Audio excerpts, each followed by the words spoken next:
Welcome back to the Smarter Marketer podcast, brought to you by Rocket Agency. I'm your host, James Lawrence. Welcome back to the Smarter Marketer podcast. I am joined today by the Smarter Marketer resident in-house marketer, Kaylee Melham. Kaylee, welcome back to the pod. Thanks for having me. Now, you're back on the pod because our first pod together is the number one ranking Smarter Marketer podcast of all time. Yeah. We thought we'd make this a bit more of a regular occurrence. Let's see if we can do this, do it even better this time. Outdo our first one.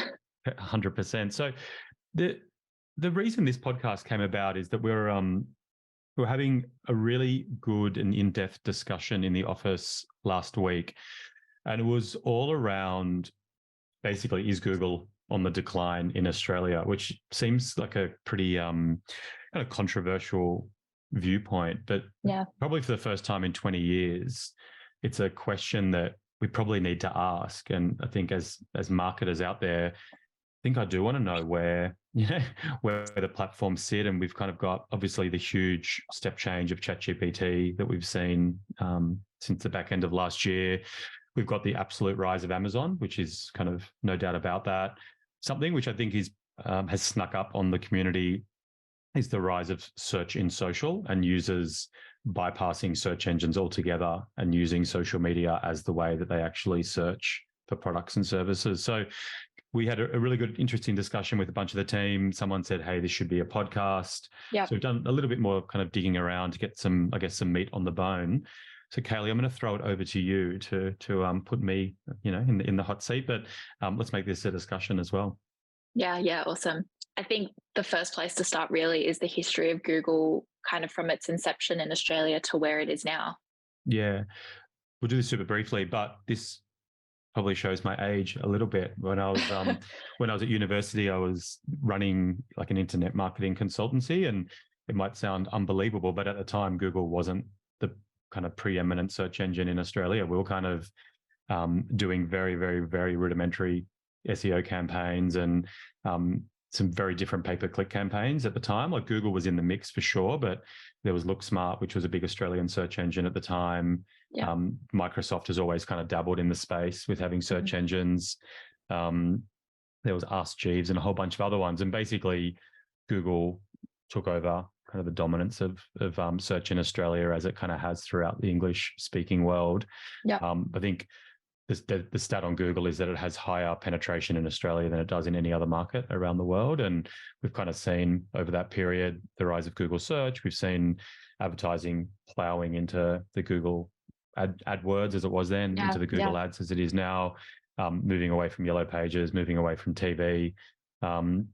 It's no exaggeration to say that Google probably has 95, 96, 97% ownership of the search engine space in Australia, where absolutely in America, they'll kind of talk 80-20 between Bing and Google. We've never seen anything less than kind of 95, 94% with Google. Looking at our clients, sometimes you look at sales decks from Bing and Google, and they'll talk about maybe a 90-10 split, just depending on the data you're looking at. But I think a lot of that's been driven by, it's kind of almost in both the platforms' interests. Google kind of doesn't want to be seen to be a monopoly. This is a worldwide thing because it potentially puts them under more scrutiny with kind of regulation. Bing likes the idea of having a bigger market share to go out and kind of sell ad space. So it's kind of been just a one horse race for so long. And Google kind of had its attempts at kind of building out a social media network kind of in the late noughties, kind of didn't work, fell to pieces. They've never been able to manage to buy a social media platform. Which is so interesting when you actually think about it. I had no idea that they tried to introduce a social media platform. I think it was Google Wave, and then it got rolled into a different product. And just obviously the rise of Facebook kind of in the mid to late noughties was seen as, well, it's eyeballs, impressions, and how do we play in that space as well? And they could never nail it. They've obviously put a heap of effort into YouTube as a kind of growth engine to compete with TV to get eyeballs, and it's been tremendously successful. But Google search has been kind of, to a large extent, I don't want to say one trick pony, but it has been the absolute kind of 80-20 for the company. I think the last data I saw was that I think Google as Alphabet was about $54 billion of turnover in a quarter. of that 40 was search ads fundamentally. I think, and then you kind of the 7 in YouTube and 7 in kind of in Google ad network, display ads and the whatnot, but it is very much search driven. So yeah, I guess over that time we've seen I guess we'll jump into it later on in terms of in social and whatever else, but it has very much been a landscape dominated by Google. If you look at all the graphs of increase in usage, increase in ad spend, it's just this beautiful kind of high growth curve for Google. And they're still growing. Like Google search ads is growing. I think it'll be interesting to look at data from the last 12 months as to whether that is still the case. But and it's still a complete behemoth. So we're not trying to suggest for a minute that, Google's over and it's a flash in the pan, but there's serious competition for the space now. And I think let's dig into that because I think it's something that marketers need to know about. Yeah, well, I think jumping on from that is kind of your perspective on the search dynamic in Australia at the moment and what the different kind of parties involved in that are. Yeah, I think the first one to talk about is Amazon, right? So Amazon has been a complete behemoth in the United States for a very long time. Absolutely. You jump back 10 years and at that time, Amazon was, already a part of the fabric in the States, biggest retailer, kind of putting huge amounts of pressure on traditional retailers like Walmart. It's had a much deeper cut through in Europe, in countries like the UK, than it has in Australia. And Australian e-commerce, up until probably the last couple of years, was always viewed as a complete laggard, where it was kind of the things that were happening in the US and the things that were happening in the UK in the e-commerce space. They would look at Australia and kind of just say it's a backwater. And part of that is a very small market. You're dealing with a market of 20, 25 million versus a market of, close to 300 million or 50, 60, 70 million in the UK. Part of that is just the vastness of the land, where the population's so spread out, logistics are difficult. So it became a very difficult place to kind of come into. So you'd stick to your strengths there. Amazon, which we do some work with them. So kind of just talking from the outs of what we see publicly and just kind of making that clear to listeners so there's no conflict. But Amazon's clearly come in very aggressively into the country in recent years. And this is all public information. Like the intent isn't to kind of be where they are now. The intent is to be at a similar place in Australia as to where they are in the States and in Europe. And if you look at the stats coming out of the US, Amazon plays a more significant role in the path to purchase in e-com in the States than Google does. I think it's kind of depends on the survey. And I've actually got a few stats here, but eMarketer, which is a really legitimate research house, and this is data from May 2022, is saying that 61% of US consumers start their search in Amazon and 49% are using a search engine. Then it jumps down to Walmart, 32%, YouTube, 20%. What I do want to talk about is Facebook, 19, Instagram, 15, and TikTok, 11, which we'll talk about a little bit later on in the pod. And there's a really good article in MI3, which I think we'll link to in the notes to the pod, which is on a similar topic to this. And they were kind of saying that by 2030, what was the stat, Haley? I think it was... So they're saying that by 2030, Amazon will capture a quarter of Australian e-commerce, which is huge. It's huge, but to me that seems highly conservative, where you look in the States and Search Engine Land was saying this was last month, so May 2023, Amazon was roughly 50% of online retail in the States versus Google kind of driving 31%.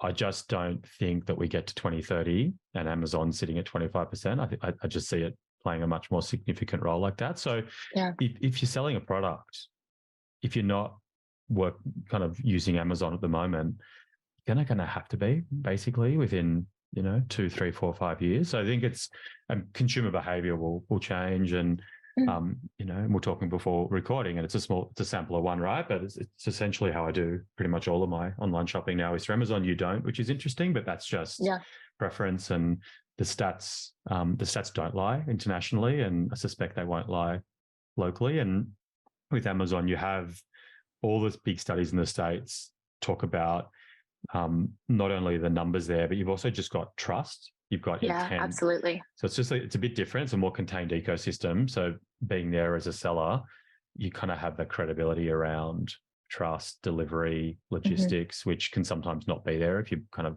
buying direct outside of that network. So I think just in terms of this conversation, that the genie's not going back in the bottle on Amazon. So I think if you're in the space where you're selling and you're not starting to take that seriously, then you kind of need to. So that would be my perspective on Amazon and ecom. Yeah, I think jumping forward, we'd be silly not to discuss ChatGPT and the kind of impact that that's having on search. And I think there's a lot of fear around that over the next few years and what that's going to look like for businesses in terms of especially creating content and whether they are going to get as much traffic to their website and whatnot. So we'd be keen to hear your thoughts on that one. Yeah, it's a really interesting one. And there's kind of two sides to that coin, right? There's the probably less relevant to this conversation, but is more around the impact of ChatGPT on us as marketers, on our jobs, on what we do. Are there things that will now become automated that previously a person in our team or we ourselves used to do? As digital marketers running an agency like us, obviously we're starting to create content, do research, content briefs, a whole bunch of stuff we're doing through ChatGPT or through Google Bard, where previously that was toil and hours. So I don't want to talk about that. I think that's more about AI's impact on us as professionals and white collar work. And that's not just us as marketers, that's a whole bunch of different industries, but that's one side of it. But I think the side of it that is more interesting to this conversation is what impact ChatGPT as a place where people go to find answers to questions and problems where they once would have turned to Google. And that is something which probably needs a crystal ball to some extent. But the message to marketers is it's starting to happen. It's so fast moving and it's really hard to get data. But there's two studies in Australia that I've seen. One was suggesting that, and they're not hugely reliable, I guess. They may be, but they're quite small sample sizes. I think we're looking at studies of a couple of thousand people. But the first one was suggesting that by, I think it was March, the two studies that I've seen, it's hard. Like the space is so fast moving.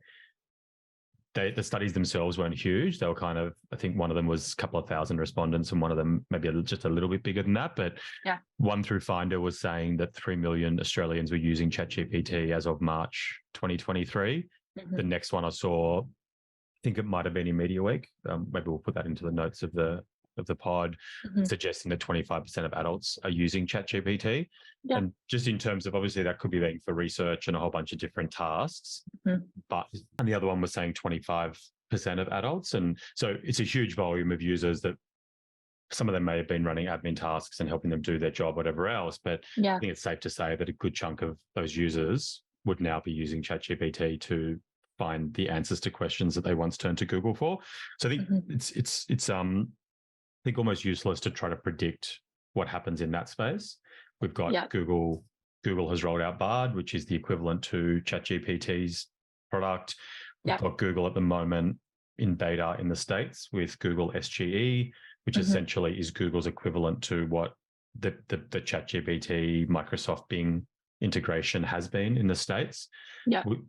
I haven't seen the stuff internationally, which is bigger in terms of sample size and data, is saying that the early signals in the US and Europe aren't actually seeing much of a change in users' behavior in Google, that they're kind of maybe a slight plateauing, but definitely not a huge drop off in terms that can be attributed to what we're seeing with people turning to AI.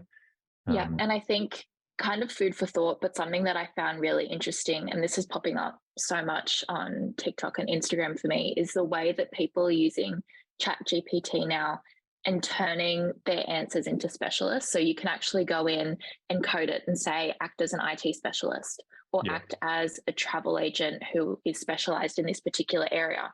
And so you can kind of have those conversations and ask very specific and niche questions and get those answers. But I think an opposing thought is how many people actually know how to brief it properly to get those results. And unless you do, you are going to be turning to Google to get those answers. That's it. So like for me, this isn't, ChatGPT is going to kill Google or Microsoft Bing, because of the integration with ChatGPT, is going to beat Google because Google doesn't have enough AI smarts and devs. Like the reality is that Google has had AI in that organization for almost 20 years. They've got a huge team. They've got deep pockets.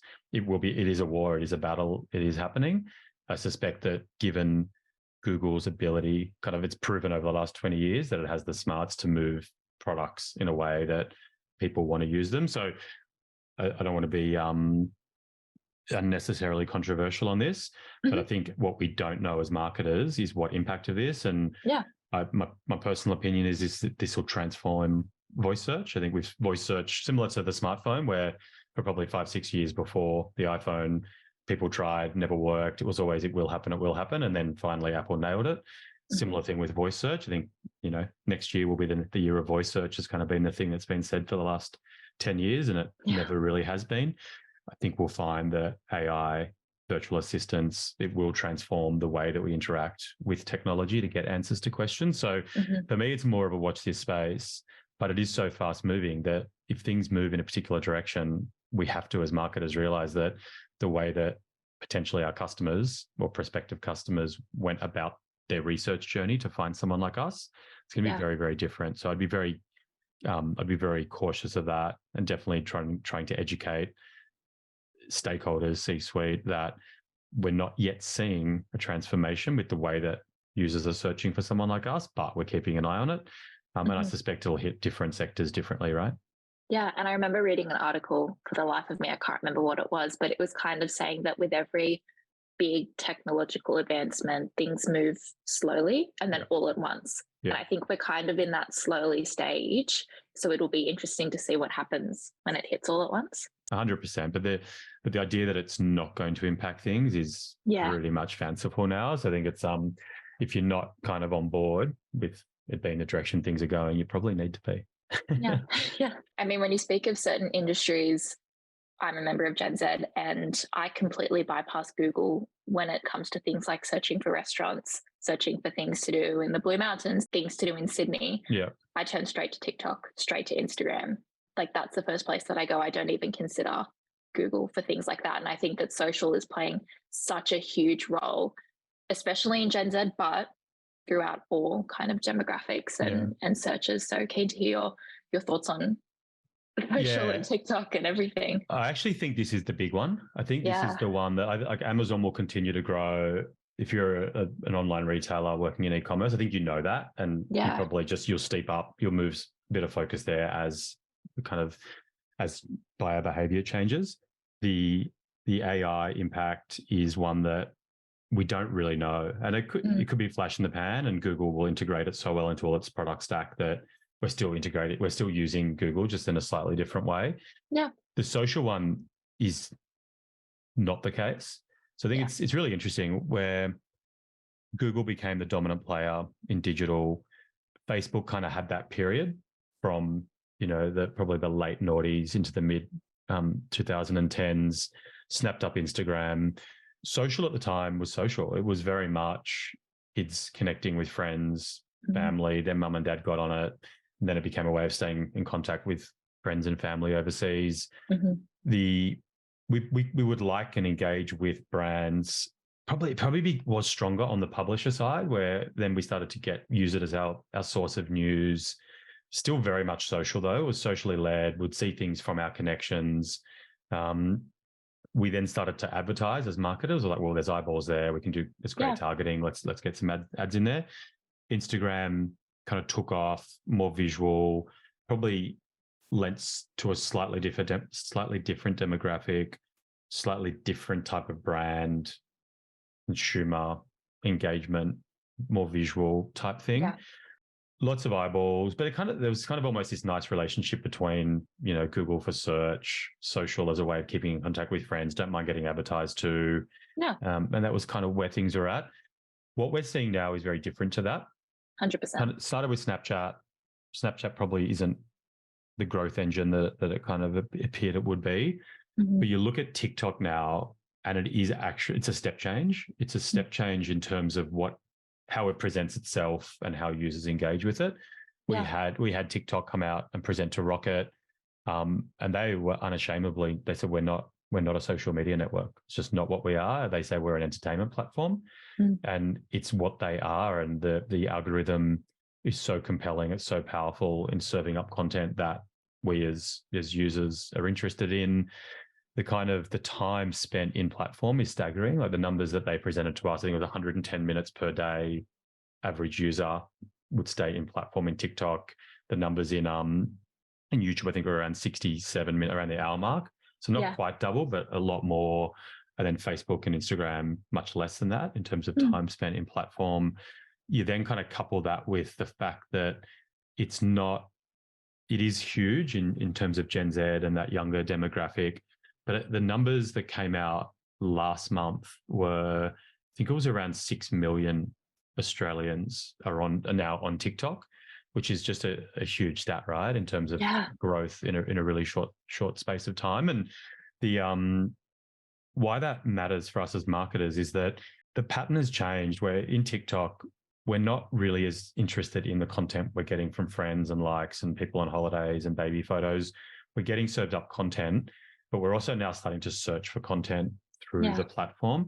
I think it'd be interesting for you to kind of share the anecdotal, like, once again, sample of one. So this isn't indicative of, everyone in Australia's behavior, but I think it's interesting, the one you shared of your friend.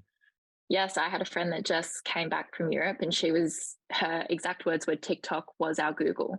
And they just searched on TikTok restaurants to eat in Monaco, 10 things to do in Sicily. And that was how they found their itinerary. That's what they used to determine what they were going to do. And because it is visual, you're not having Google say, here's this place, and you're literally seeing all of the videos play out. You're saying that place looks amazing. Look at how cool this is. And it's kind of the same for a lot of instances. I mean, I saw something on Instagram a few weeks ago that said, really cool thing to do in Sydney. And I did it with my friends last night, saw the video, said, hey guys, let's do it. We all went, and it was a group thing that we did, but that's what it is. That's it. And you see the rise of the platform. There's a really interesting quote from a Google, I'll actually read it out. I've got the note here.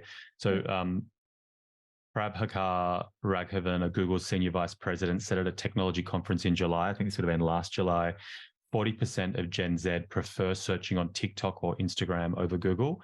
So that's in a New York Times article, which is titled, For Gen Z, TikTok is the new search engine, which goes into some detail. And it kind of mirrors what we're saying, in that in certain categories, if you're looking at restaurants, if you're looking at recipes, those types of categories, TikTok is becoming a very, very interesting place to play, and definitely cannibalizing volumes within Google. So I think it'd be very naive to not look at user behavior within TikTok as something that we need to pay a lot of attention to. I think an interesting point also, and this has been brought up a number of times on the pod, whether that's B2B or B2C, whatever type of business you are, is the importance of referrals. And I know that we did have that episode with Sharon Smith on influencer marketing. But when you look at Instagram and TikTok, if you're watching a video and someone says, go to this restaurant, it's amazing, you go in the comments and there's 300 comments of everyone else saying it's amazing. That's kind of a referral in and of itself. Like, it's kind of a different way to get that trustworthiness and have those ideas shared. 100%. Like, that's the beauty of the platform, right? There's a couple of things going on there. One is video, right? So the whole thing, a picture tells 1,000 words, and what does a video tell then? It cuts straight through, right? It just very quickly allows you to kind of be more into that experience.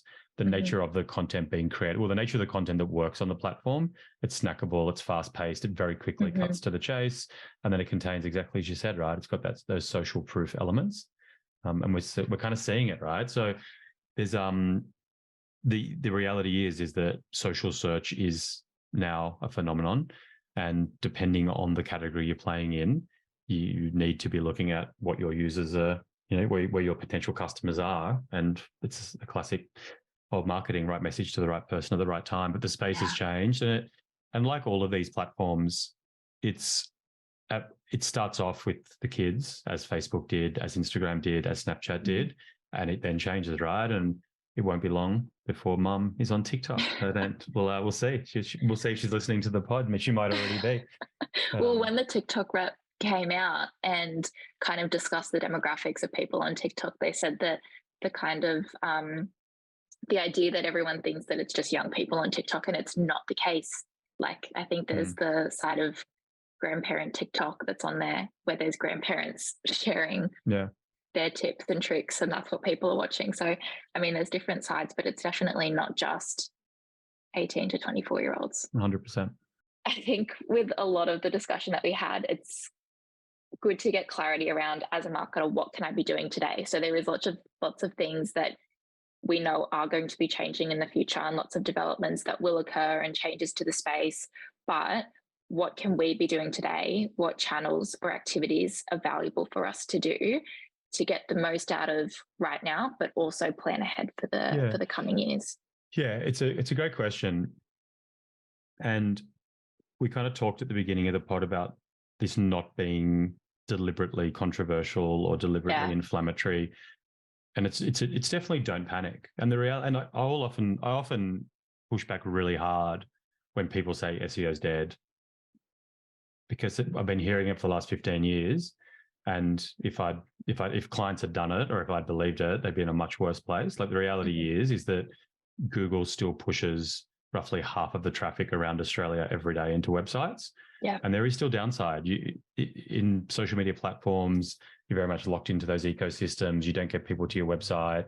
You kind of get less first-party data. So the numbers don't lie, and you need to look at, we've got a very diverse range of listeners to the pod. You need to look into your vertical, in your market. What's the user behavior look like? And is it changing? And it may well be. And if you're in e-com and you haven't yet looked at Amazon, then you probably should be. Yeah. If you're in hospitality, if you're in events, if you're in travel, if you're in certain areas, you probably should be playing around with TikTok. If you're not, but does that mean that you should abandon, your entire Google strategy? Absolutely not, right? So, but it's like all things. It's things are changing. That's part of the beauty of the space we play in. But I think for me, the purpose of the pod is to effectively communicate the kind of more macro trends, because I think it is easy month to month. Well, if we are seeing a decline in Google, is it because our search engine is not doing a good job?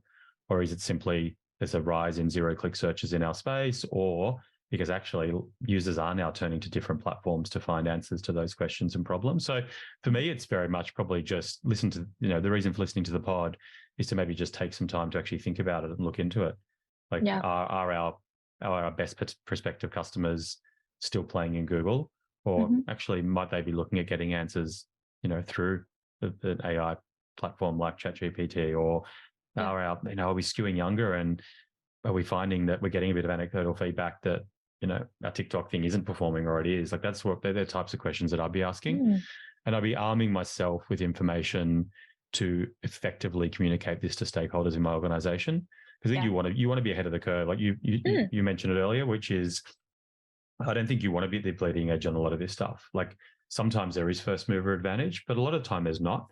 So I think I wouldn't be rushing to move all my budgets out of the things that have worked into stuff that might. But we're big believers at Rocket of having a test budget on stuff. So if it is spending, a 10% budget for the next 3 months, testing something that you think will work, whether it's Amazon or whether it's in TikTok, then I'd be a big advocate for that.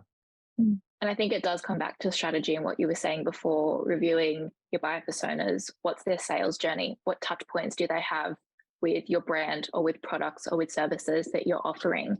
And are there spaces that you're not playing in that you could be? Have that, test, see the opportunity there, maybe trial it for 2-3 months. Is there opportunity, or is it just not working?